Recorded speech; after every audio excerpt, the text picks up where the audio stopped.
श्रीगणेशाय नमः।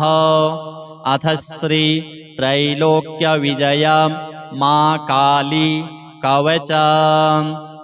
श्री सदाशिव उवाच। त्रैलोक्यविजयस्यास्य कवचस्य ऋषिः शिवः, छन्दोऽनुष्टुप्देवता च आद्यकाली प्रकीर्तिता। मायाबीजं बीजमिति रमाशक्तिरुदाहृता। क्रींकीलकं काम्यसिद्धौ विनियोगः प्रकीर्तितः। अथ कवचम्। ह्रीमाद्या मे शिरः पातु श्रीं काली वदनं मम। हृदयं क्रीं पराशक्तिः पायात् कण्ठं परात्परा। नेत्रे पातु जगद्धात्री कर्णौ रक्षतु शङ्करी। घ्राणं पातु महामाया रसनां सर्वमङ्गला। दन्तान् रक्षतु कौमारी कपोलौ कमलालया। ओष्ठाधरौ क्षमा रक्षित चिबुकं चारुहासिनी। ग्रीवां पायात् कुलेशानि ककुत्पातु कृपामयी। द्वौ बाहू बाहुदा रक्षित करौ कैवल्यदायिनी। स्कन्धौ कपर्दिनी पातु पृष्ठं त्रैलोक्यतारिणी। पार्श्वे पायादर्पणा मे कटिं मे कमठासना। नाभौ पातु विशालाक्षी प्रजास्थानं प्रभावती। ऊरू रक्षतु कल्याणी पादौ मे पातु पार्वती। जय दुर्गावतु प्राणान् सर्वाङ्गं सर्वसिद्धिदा। रक्षाहीनं तु यत्स्थानं वर्जितं कवचेन च तत्सर्वं मे सदा रक्षित आद्या काली सनातनी। इति ते कथितं दिव्यं त्रैलोक्यविजयाभिधं कवचं कालिका दिव्या आद्यायाः परमाद्भुतं। पूजा काले पठेद्यस्तु आद्याधिकृतमानसः सर्वान् कामान् वाप्नोति तस्याद्यासु प्रसीदति। मन्त्रसिद्धिर्भवेदासु किङ्कराः क्षुद्रसिद्धयः। अपुत्रो लभते पुत्रं धनार्थी प्राप्नुयाद्धनं। विद्यार्थी लभते विद्यां कामी कामान् वाप्नुयात्।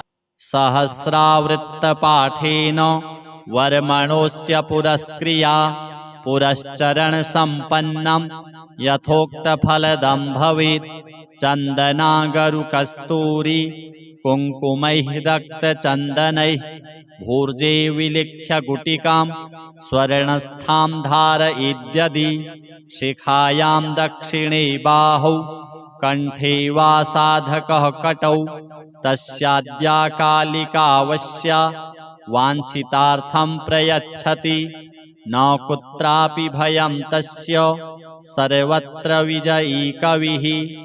अरोगी चिरजीवी स्यात् बलवान् धारणक्षमः। सर्वविद्यासु निपुणः सर्वशास्त्रार्थतत्त्ववित्। वशे तस्य महीपाला भोगमोक्षौकरस्थितौ। अथ श्री महाकाली स्तोत्रम्।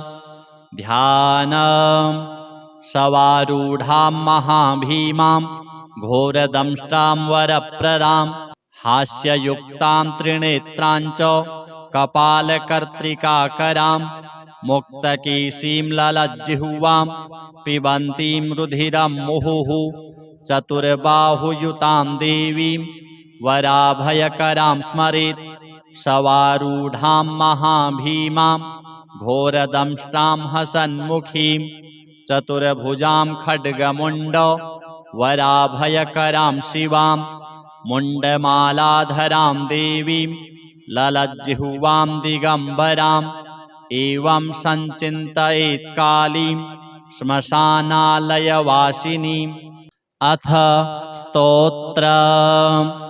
विश्वेश्वरीं जगद्धात्रीं स्थितिसंहारकारिणीं। निद्रां भगवतीं विष्णोः अतुलां तेजसः प्रभां।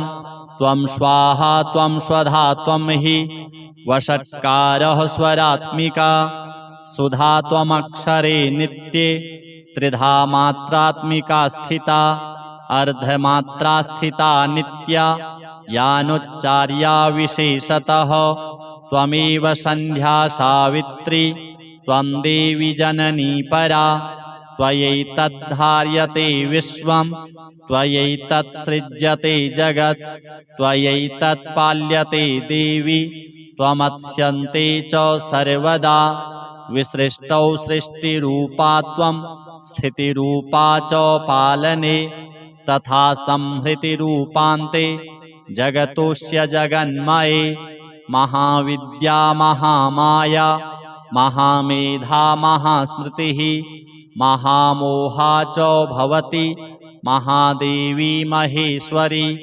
प्रकृतिस्त्वं च सर्वस्य गुणत्रयविभाविनी कालरात्रिर्महारात्रिर्मोहरात्रिश्च दारुणा त्वं श्रीस्तमीश्वरी त्वं ह्रीस्त्वं बुद्धिर्बोधलक्षणा लज्जा पुष्टिस्तथा तुष्टिस्त्वं शान्तिः क्षान्तिरेव च खड्गिनी शूलिनी घोरा गदिनी चक्रिणी तथा शङ्खिनी चापिनी बाण भुषुण्डी परिघायुधा सौम्या सौम्यतरा शेषा सौम्येभ्यस्त्वति सुन्दरी परापराणां परमा त्वमेव परमेश्वरी यच्च किञ्चिद् क्वचिद् वस्तु सद्सद्वाखिलात्मिके तस्य सर्वस्य या शक्तिः सा त्वं किं स्तूयसे तदा यया त्वया जगत्स्रष्टा जगत्पात्यति यो जगत् सोऽपि निद्रावशं नीतः कस्त्वां स्तोतुमिहेश्वरः विष्णुः शरीरग्रहण महमीशान एव च कारितास्ते यतो तस्त्वां कः स्तोतुं शक्तिमान् भवेत् सा त्वमित्थं प्रभावैः स्वैरुदारैर्देवि संस्तुता मोहयैतौ दुराधर्षा वसुरौ मधुकैटभौ प्रबोधं च जगत्स्वामी नीयतामच्युतो लघु बोधश्च क्रियतामस्य हन्तुमेतौ महासुरौ अथ श्री सिद्धकुञ्जिका स्तोत्र शिव उवाच शृणु देवि प्रवक्ष्यामि कुञ्जिकास्तोत्रमुत्तमम्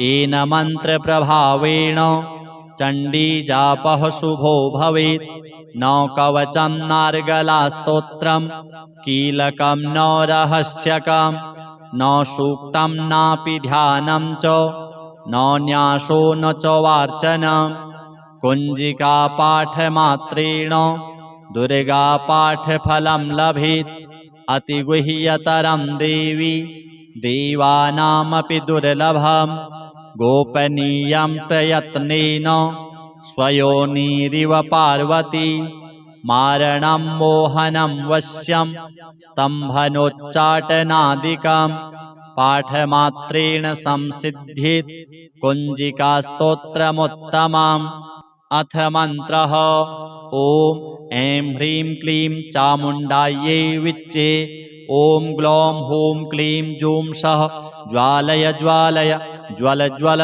प्रज्वल प्रज्वल ऐं ह्रीं क्लीं चामुण्डायै विच्चे ज्वल हं सं लं क्षं फट् स्वाहा नमस्ते रुद्ररूपिण्यै नमस्ते मधुमर्दिनी नमः कैटभहारिण्यै नमस्ते महिषार्दिनी नमस्ते शुम्भहन्त्यै च निशुम्भासुरघातिनी जाग्रतं हि महादेवी जपं सिद्धं कुरुष्व मे ऐङ्कारी सृष्टिरूपायै ह्रीङ्कारी प्रतिपालिका क्लीङ्कारी कामरूपिण्यै बीजरूपे नमोऽस्तु ते चामुण्डा चण्डघाती च यैकारी वरदायिनी विच्चे चाभयदा नित्यं नमस्ते मन्त्ररूपिणी धां धीं धूं धूर्जटेः पत्नी वां वीं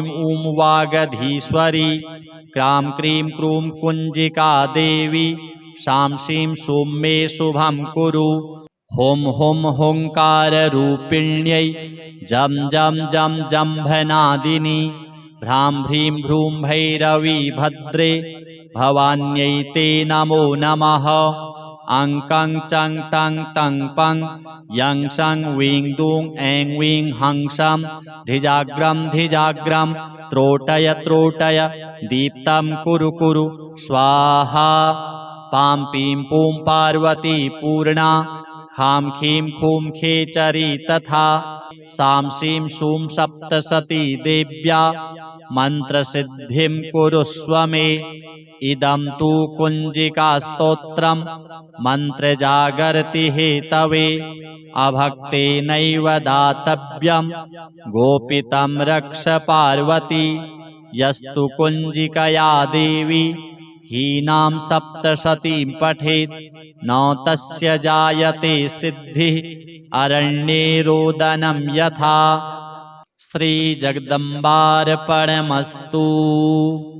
श्रीसदाशिव उवाच त्रैलोक्यविजयस्यास्य कवचस्य ऋषिः शिवः छन्दोऽनुष्टुप्देवता च आद्यकाली प्रकीर्तिता मायाबीजं बीजमिति रमाशक्तिरुदाहृता क्रीं कीलकं काम्यसिद्धौ विनियोगः प्रकीर्तितः अथ कवचाम् ह्रीमाद्या मे शिरः पातु श्रीं काली वदनं मम हृदयं क्रीं पराशक्तिः पायात् कण्ठं परात्परा नेत्रे पातु जगद्धात्री कर्णौ रक्षतु शङ्करी घ्राणं पातु महामाया रसनां सर्वमङ्गला दन्तान् रक्षतु कौमारी कपोलौ कमलालया ओष्ठाधरौ क्षमा रक्षित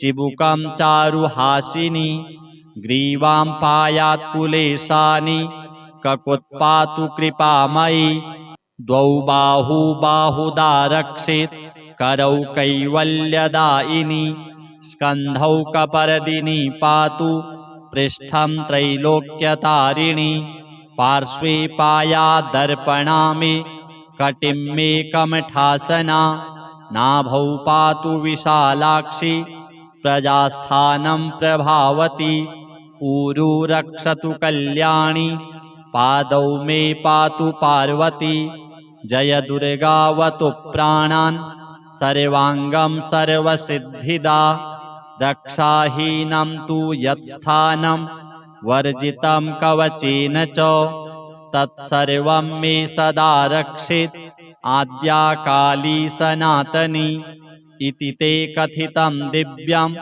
त्रैलोक्यविजयाभिधं कवचं कालिका दिव्या आद्यायाः परमाद्भुतं पूजा काले पठेद्यस्तु आद्याधिकृतमानसः सर्वान् कामान् वाप्नोति तस्याद्यासु प्रसीदति मन्त्रसिद्धिर्भवेदासु किङ्कराः क्षुद्रसिद्धयः अपुत्रो लभते पुत्रं धनार्थी प्राप्नुयाद्धनं विद्यार्थी लभते विद्यां कामी कामान् वाप्नुयात् सहस्रावृत्तपाठेन वर्मणोऽस्य पुरस्क्रिया पुरश्चरणसम्पन्नं यथोक्तफलदं भवेत् चन्दनागरुकस्तूरी कुङ्कुमैः रक्तचन्दनैः भूर्जे विलिख्य गुटिकां स्वर्णस्थां धारयेद्यदि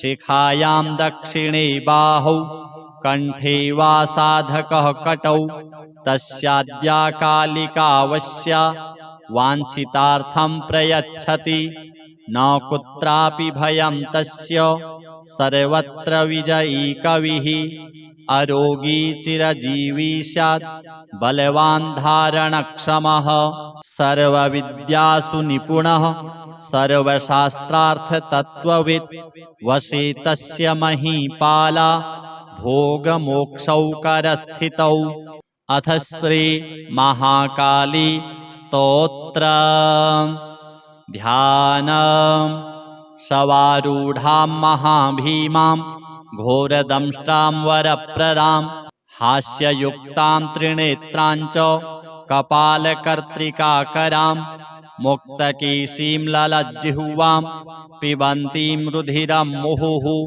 चतुर्बाहुयुतां देवीं वराभयकरां स्मरेत् शवारूढां महाभीमां घोरदंष्ट्रां हसन्मुखीं चतुर्भुजां खड्गमुण्ड वराभयकरां शिवां मुण्डमालाधरां देवीं ललज्जिह्वां दिगम्बराम् एवं सञ्चिन्तयेत् कालीं श्मशानालयवासिनीम्। अथ स्तोत्र विश्वेश्वरीं जगद्धात्रीं स्थितिसंहारकारिणीं निद्रां भगवतीं विष्णोः अतुलां तेजसः प्रभां त्वं स्वाहा त्वं स्वधा त्वं हि वषट्कारः स्वरात्मिका सुधा त्वमक्षरे नित्ये त्रिधा मात्रात्मिका स्थिता अर्धमात्रा स्थिता नित्या यानुच्चार्या विशेषतः त्वमेव सन्ध्या सावित्री त्वं देवी जननी परा त्वयैतद्धार्यते विश्वं त्वयैतत्सृज्यते जगत् त्वयैतत्पाल्यते देवी त्वमत्स्यन्ते च सर्वदा विसृष्टौ सृष्टिरूपा त्वं स्थितिरूपा च पालने तथा संहृतिरूपान्ते जगतोऽस्य जगन्मये महाविद्या महामाया महामेधा महास्मृतिः महामोहा च भवति महादेवी महेश्वरी प्रकृतिस्त्वं च सर्वस्य गुणत्रयविभाविनी कालरात्रिर्महारात्रिर्मोहरात्रिश्च दारुणा त्वं श्रीस्तमीश्वरी त्वं ह्रीः त्वं बुद्धिर्बोधलक्षणा लज्जा पुष्टिस्तथा तुष्टिस्त्वं शान्तिः क्षान्तिरेव च खड्गिनी शूलिनी घोरा गदिनी चक्रिणी तथा शङ्खिनी चापिनी बाण भुषुण्डी परिघायुधा सौम्या सौम्यतरा शेषा सौम्येभ्यस्त्वति सुन्दरी परापराणां परमा त्वमेव परमेश्वरी यच्च किञ्चित् क्वचिद् वस्तु सद्सद्वाखिलात्मिके तस्य सर्वस्य या शक्तिः सा त्वं किं स्तूयसे तदा यया त्वया जगत्स्रष्टा जगत्पात्यति यो जगत् सोऽपि निद्रावशं नीतः कस्त्वां स्तोतुमिहेश्वरः विष्णुः शरीरग्रहण महमीशान एव च कारितास्ते यतो तस्त्वां कः स्तोतुं शक्तिमान् भवेत् सा त्वमित्थं प्रभावैः स्वैरुदारैर्देवि संस्तुता मोहयैतौ दुराधर्षा वसुरौ मधुकैटभौ प्रबोधं च जगत्स्वामी नीयतामच्युतो लघु बोधश्च क्रियतामस्य हन्तुमेतौ महाशुरौ। अथ श्री सिद्धकुञ्जिका स्तोत्र शिव उवाच शृणु देवि प्रवक्ष्यामि कुञ्जिकास्तोत्रमुत्तमाम् येन मन्त्रप्रभावेण चण्डीजापः शुभो भवेत् न कवचं नार्गलास्तोत्रं कीलकं न रहस्यकं न सूक्तं नापि ध्यानं च न न्यासो न च वार्चनं कुञ्जिकापाठमात्रेण दुर्गापाठफलं लभेत् अतिगुह्यतरं देवी देवानामपि दुर्लभं गोपनीयं प्रयत्नेन स्वयोनिरिव पार्वती मारणं मोहनं वश्यं स्तम्भनोच्चाटनादिकं पाठमात्रेण संसिद्ध्येत् कुञ्जिकास्तोत्रमुत्तमम्। अथ मन्त्रः ॐ ऐं ह्रीं क्लीं चामुण्डायै विच्चे। ॐ ग्लौं हूं क्लीं जूं सः ज्वालय ज्वालय ज्वल ज्वल प्रज्वल प्रज्वल। ऐं ह्रीं क्लीं चामुण्डायै विच्चे ज्वल हं सं लं क्षं फट् स्वाहा। नमस्ते रुद्ररूपिण्यै नमस्ते मधुमर्दिनि नमः कैटभहारिण्यै नमस्ते महिषार्दिनि नमस्ते शुम्भहन्त्यै च निशुम्भासुरघातिनि। जाग्रतं हि महादेवी जपं सिद्धं कुरुष्व मे। ऐङ्कारी सृष्टिरूपायै ह्रीङ्कारी प्रतिपालिका क्लीङ्कारी कामरूपिण्यै बीजरूपे नमोऽस्तु ते। चामुण्डा चण्डघाती च यैकारी वरदायिनी विच्चे चाभयदा नित्यं नमस्ते मन्त्ररूपिणी। धां धीं धूं धूर्जटेः पत्नी वां वीं ऊं वागधीश्वरी क्रां क्रीं क्रूं कुञ्जिका देवी शां शीं शूं मे शुभं कुरु। हुं हुं हुङ्काररूपिण्यै जं जं जं जम्भनादिनि भ्रां भ्रीं भ्रूं भैरवी भद्रे भवान्यै ते नमो नमः। अं कं चं तं तं पं यं शं वीं दूं ऐं वीं हं शं धिजाग्रं धिजाग्रं त्रोटय त्रोटय दीप्तं कुरु कुरु स्वाहा। पां पीं पूं पार्वती पूर्णा खां खीं खूं खेचरी तथा सां शीं शूं सप्तसती देव्या मन्त्रसिद्धिं कुरुष्व मे। इदं तु कुञ्जिकास्तोत्रं मन्त्रजागर्ति हेतवे अभक्तेनैव दातव्यं गोपितं रक्ष पार्वती।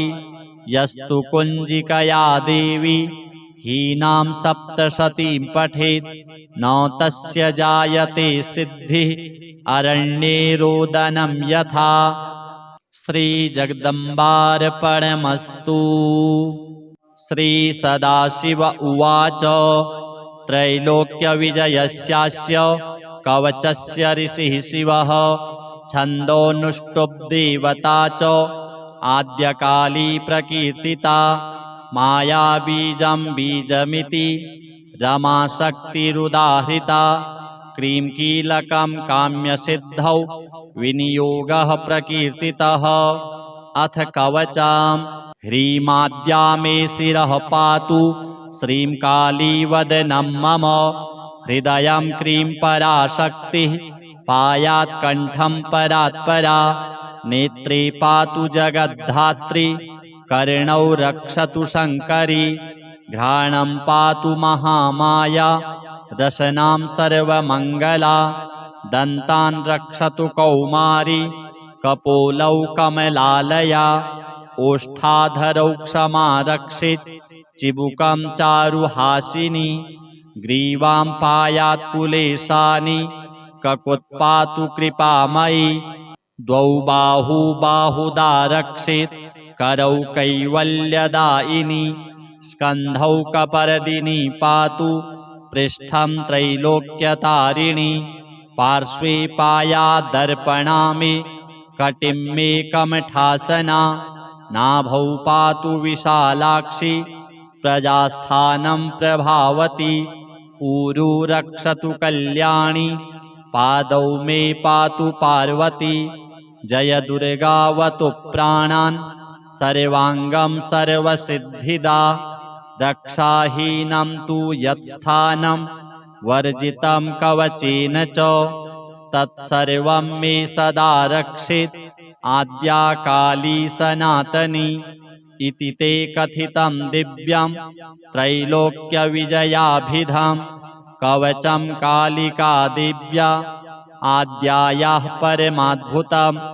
पूजा काले पठेद्यस्तु आद्याधिकृतमानसः सर्वान् कामान् वाप्नोति तस्याद्यासु प्रसीदति। मन्त्रसिद्धिर्भवेदासु किङ्कराः क्षुद्रसिद्धयः अपुत्रो लभते पुत्रं धनार्थी प्राप्नुयात् धनं विद्यार्थी लभते विद्यां कामी कामान् वाप्नुयात् सहस्रावृत्तपाठेन वर्मणोऽस्य पुरस्क्रिया पुरश्चरणसम्पन्नं यथोक्तफलदं भवेत् चन्दनागरुकस्तूरी कुङ्कुमैः रक्तचन्दनैः भूर्जे विलिख्य गुटिकां स्वर्णस्थां धारयेद्यदि शिखायां दक्षिणे बाहौ कण्ठे वा साधकः कटौ तस्याद्या कालिकावश्या वाञ्छितार्थं प्रयच्छति न कुत्रापि भयं तस्य सर्वत्र विजयी कविः अरोगी चिरजीवी स्यात् बलवान् धारणक्षमः सर्वविद्यासु निपुणः सर्वशास्त्रार्थतत्त्ववित् वशे तस्य महीपाला भोगमोक्षौकरस्थितौ अथ श्री महाकाली स्तोत्र ध्यानम् शवारूढां महाभीमां घोरदंष्ट्रां वरप्रदां हास्ययुक्तां त्रिनेत्रां च कपालकर्त्रिकाकरां मुक्तकेशीं ललज्जिह्वां पिबन्तीं रुधिरं मुहुः चतुर्बाहुयुतां देवीं वराभयकरां स्मरेत् शवारूढां महाभीमां घोरदंष्ट्रां हसन्मुखीं चतुर्भुजां खड्गमुण्ड वराभयकरां शिवां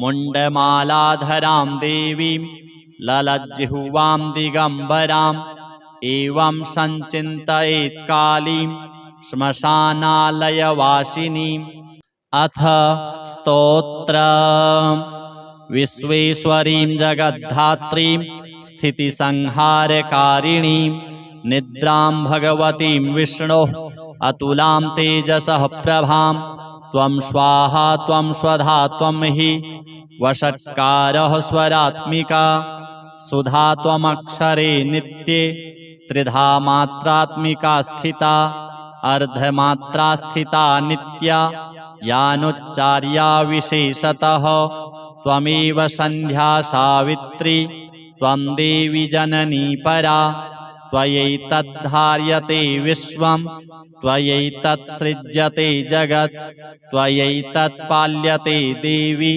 त्वमत्स्यन्ते च सर्वदा विसृष्टौ सृष्टिरूपा त्वं स्थितिरूपा च पालने तथा संहृतिरूपान्ते जगतोऽस्य जगन्मये महाविद्या महामाया महामेधा महास्मृतिः महामोहा च भवति महादेवी महेश्वरी प्रकृतिस्त्वं च सर्वस्य गुणत्रयविभाविनी कालरात्रिर्महारात्रिर्मोहरात्रिश्च दारुणा त्वं श्रीस्तमीश्वरी त्वं ह्रीः त्वं बुद्धिर्बोधलक्षणा लज्जा पुष्टिस्तथा तुष्टिस्त्वं शान्तिः क्षान्तिरेव च खड्गिनी शूलिनी घोरा गदिनी चक्रिणी तथा शङ्खिनी चापिनी बाण भुषुण्डी परिघायुधा सौम्या सौम्यतरा शेषा सौम्येभ्यस्त्वति सुन्दरी परापराणां परमा त्वमेव परमेश्वरी यच्च किञ्चिद् क्वचिद् वस्तु सद्सद्वाखिलात्मिके तस्य सर्वस्य या शक्तिः सा त्वं किं स्तूयसे तदा यया त्वया जगत्स्रष्टा जगत्पात्यति यो जगत् सोऽपि निद्रावशं नीतः कस्त्वां स्तोतुमिहेश्वरः विष्णुः शरीरग्रहण महमीशान एव च कारितास्ते यतो तस्त्वां कः स्तोतुं शक्तिमान् भवेत् सा त्वमित्थं प्रभावैः स्वैरुदारैर्देवि संस्तुता मोहयैतौ दुराधर्षा वसुरौ मधुकैटभौ प्रबोधं च जगत्स्वामी नीयतामच्युतो लघु बोधश्च क्रियतामस्य हन्तुमेतौ महाशुरौ। अथ श्री सिद्धकुञ्जिका स्तोत्र। शिव उवाच शृणु देवि प्रवक्ष्यामि कुञ्जिकास्तोत्रमुत्तमम्। येन मन्त्रप्रभावेण चण्डीजापः शुभो भवेत्। न कवचं नार्गलास्तोत्रं कीलकं न रहस्यकं न सूक्तं नापि ध्यानं च न न्यासो न च वार्चनम्। कुञ्जिकापाठमात्रेण दुर्गापाठफलं लभेत्। अतिगुह्यतरं देवी देवानामपि दुर्लभम्। गोपनीयं प्रयत्नेन स्वयोनिरिव पार्वती। मारणं मोहनं वश्यं स्तम्भनोच्चाटनादिकं पाठमात्रेण संसिद्ध्येत् कुञ्जिकास्तोत्रमुत्तमम्। अथ मन्त्रः। ॐ ऐं ह्रीं क्लीं चामुण्डायै विच्चे। ॐ ग्लौं हूं क्लीं जूं सः ज्वालय ज्वालय ज्वल ज्वल प्रज्वल प्रज्वल। ऐं ह्रीं क्लीं चामुण्डायै विच्चे ज्वल हं सं लं क्षं फट् स्वाहा। नमस्ते रुद्ररूपिण्यै नमस्ते मधुमर्दिनी नमः कैटभहारिण्यै नमस्ते महिषार्दिनी नमस्ते शुम्भहन्त्यै च निशुम्भासुरघातिनी। जाग्रतं हि महादेवी जपं सिद्धं कुरुष्व मे।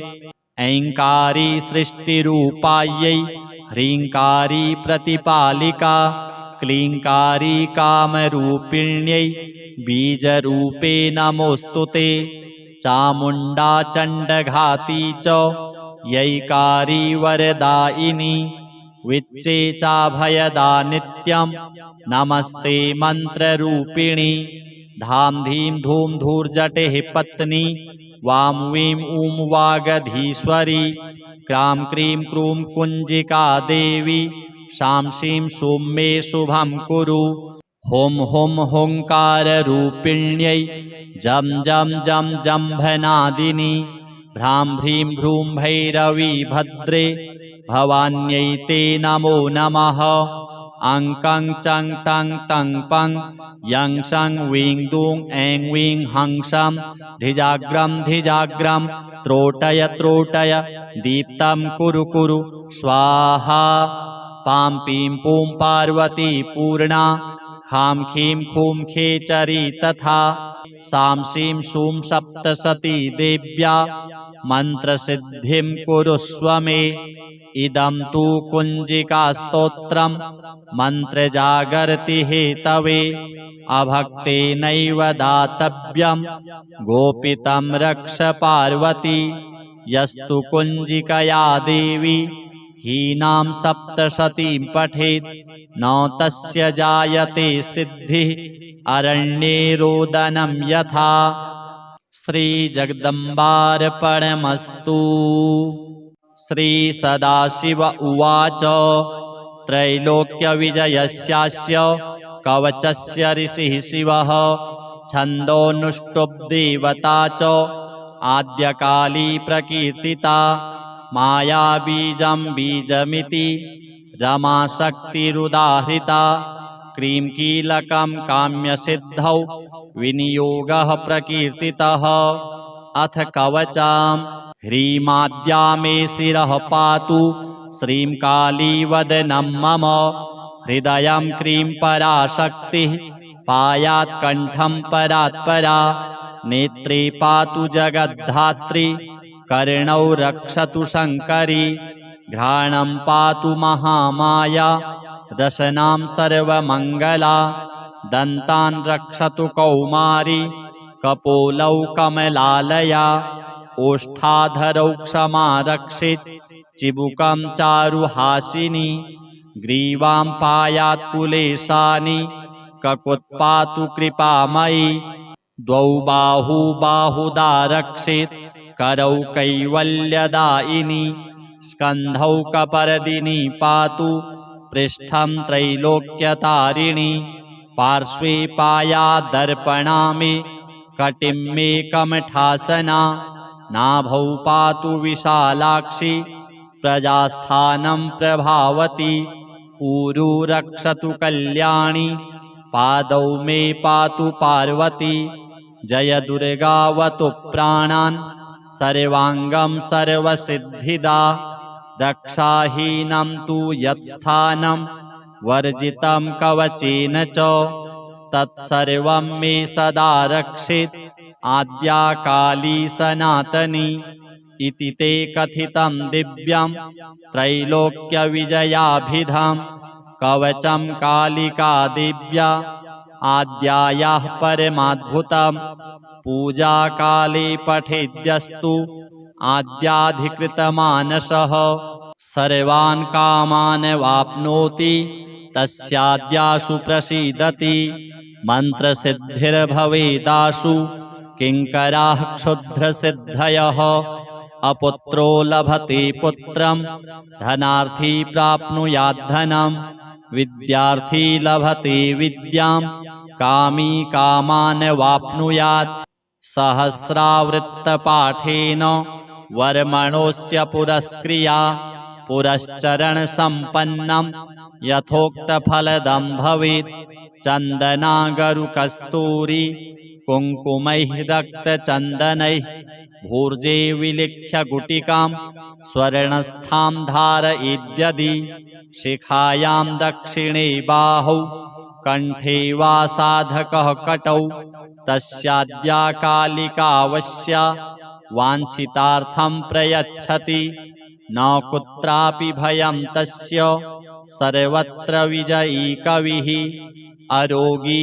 चिरजीवी स्यात् बलवान् धारणक्षमः सर्वविद्यासु निपुणः सर्वशास्त्रार्थतत्त्ववित् वशे तस्य महीपाला भोगमोक्षौकरस्थितौ अथ श्री महाकाली स्तोत्र ध्यानम् शवारूढां महाभीमां घोरदंष्ट्रां वरप्रदां हास्ययुक्तां त्रिनेत्रां च कपालकर्त्रिकाकरां मुक्तकेशीं ललज्जिह्वां पिबन्तीं रुधिरं मुहुः चतुर्बाहुयुतां देवीं वराभयकरां स्मरेत् शवारूढां महाभीमां घोरदंष्ट्रां हसन्मुखीं चतुर्भुजां खड्गमुण्ड वराभयकरां शिवां मुण्डमालाधरां देवीं ललज्जिह्वां दिगम्बराम् एवं सञ्चिन्तयेत् कालीं श्मशानालयवासिनीम् अथ स्तोत्रम् विश्वेश्वरीं जगद्धात्रीं स्थितिसंहारकारिणीं निद्रां भगवतीं विष्णोः अतुलां तेजसः प्रभां त्वं स्वाहा त्वं स्वधा त्वं हि वषट्कारः स्वरात्मिका सुधा त्वमक्षरे नित्ये त्रिधा मात्रात्मिका स्थिता अर्धमात्रा स्थिता नित्या यानुच्चार्या विशेषतः त्वमेव सन्ध्या सावित्री त्वं देवी जननी परा त्वयैतद्धार्यते विश्वं त्वयैतत्सृज्यते जगत् त्वयैतत्पाल्यते देवी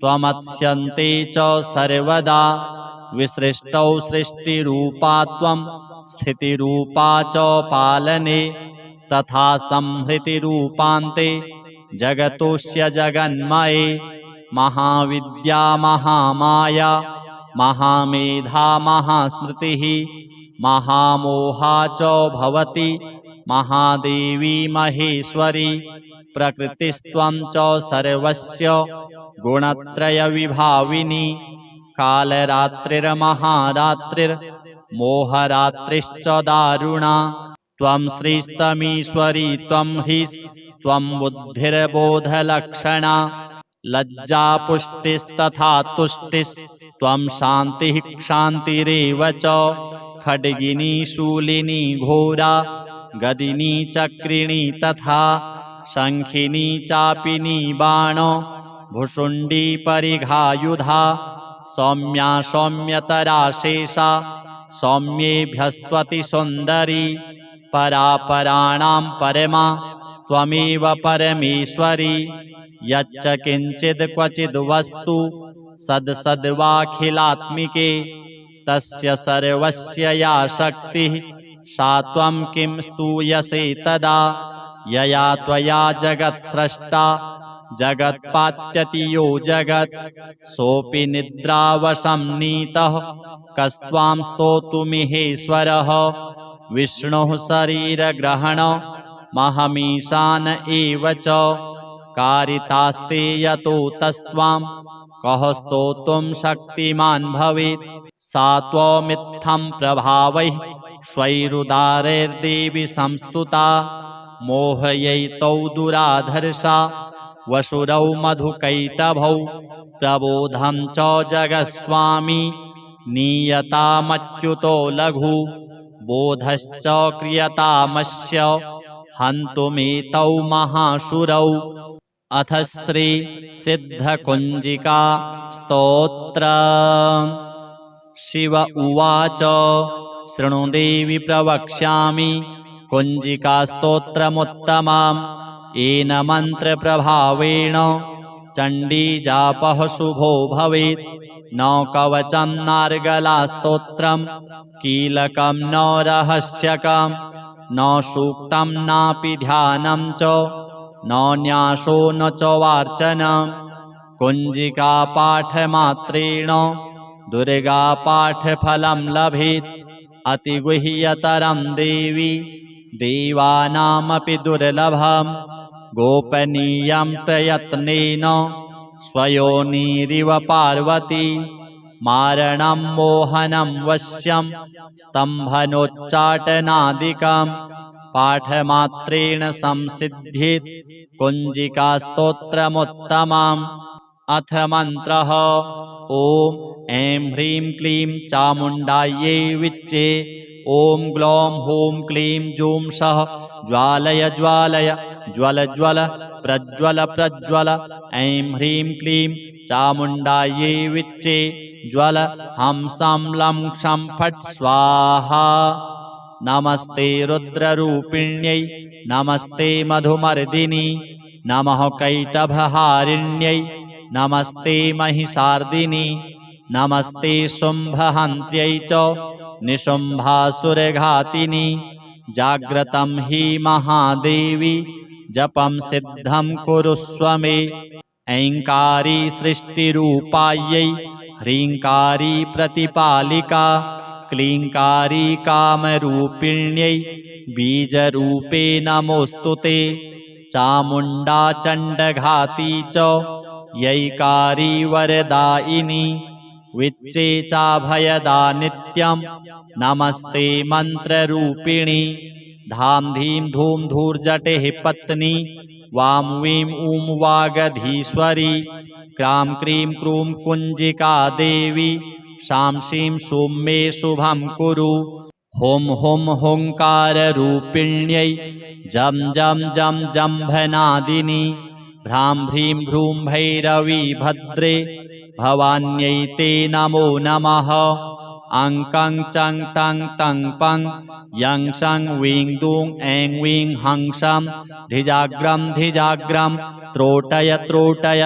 दीप्तं कुरु कुरु स्वाहा पां पीं पूं पार्वती पूर्णा खां खीं खूं खेचरी तथा सां शीं शूं सप्तशती देव्या मन्त्रसिद्धिं कुरुष्व मे इदं तु कुञ्जिकास्तोत्रं मन्त्रजागर्ति हेतवे अभक्तेनैव दातव्यं गोपितं रक्ष पार्वती यस्तु कुञ्जिकया देवी हीनां सप्तशतीं पठेत् न तस्य जायते सिद्धिः अरण्ये रोदनं यथा श्रीजगदम्बार्पणमस्तु।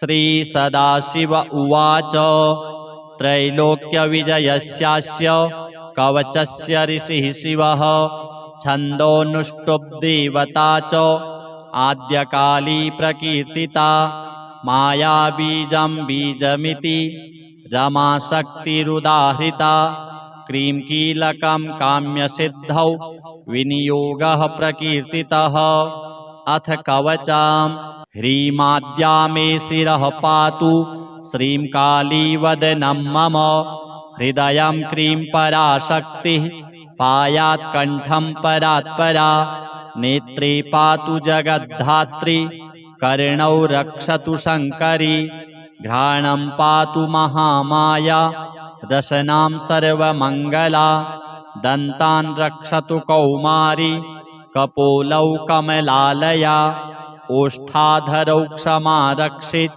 चिबुकं चारुहासिनी ग्रीवां पायात् कुलेशानि ककुत्पातु कृपामयी द्वौ बाहू बाहुदा रक्षित करौ कैवल्यदायिनी स्कन्धौ कपर्दिनी पातु पृष्ठं त्रैलोक्यतारिणी पार्श्वे पायादर्पणा मे कटिं मे कमठासना नाभौ पातु विशालाक्षी प्रजास्थानं प्रभावती ऊरू रक्षतु कल्याणी पादौ मे पातु पार्वती जय दुर्गावतु प्राणान् सर्वाङ्गं सर्वसिद्धिदा रक्षाहीनं तु यत्स्थानं वर्जितं कवचेन च तत्सर्वं मे सदा रक्षित आद्या काली सनातनी इति ते कथितं दिव्यं त्रैलोक्यविजयाभिधं कवचं कालिका दिव्या आद्यायाः परमाद्भुतं पूजा काले पठेद्यस्तु आद्याधिकृतमानसः सर्वान् कामान् वाप्नोति तस्याद्यासु प्रसीदति मन्त्रसिद्धिर्भवेदासु किङ्कराः क्षुद्रसिद्धयः अपुत्रो लभते पुत्रं धनार्थी प्राप्नुयाद्धनं विद्यार्थी लभते विद्यां कामी कामान् वाप्नुयात् सहस्रावृत्तपाठेन वर्मणोऽस्य पुरस्क्रिया पुरश्चरणसम्पन्नं यथोक्तफलदं भवेत् चन्दनागरुकस्तूरी कुङ्कुमैः रक्तचन्दनैः भूर्जे विलिख्य गुटिकां स्वर्णस्थां धारयेद्यदि शिखायां दक्षिणे बाहौ कण्ठे वा साधकः कटौ तस्याद्या कालिकावश्या वाञ्छितार्थं प्रयच्छति न कुत्रापि भयं तस्य सर्वत्र विजयी कविः अरोगी चिरजीवी स्यात् बलवान् धारणक्षमः सर्वविद्यासु निपुणः सर्वशास्त्रार्थतत्त्ववित् वशे तस्य महीपाला भोगमोक्षौकरस्थितौ अथ श्री महाकाली स्तोत्रम् ध्यानम् शवारूढां महाभीमां घोरदंष्ट्रां वरप्रदां हास्ययुक्तां त्रिनेत्रां च कपालकर्त्रिकाकरां मुक्तकेशीं ललज्जिह्वां पिबन्तीं रुधिरं मुहुः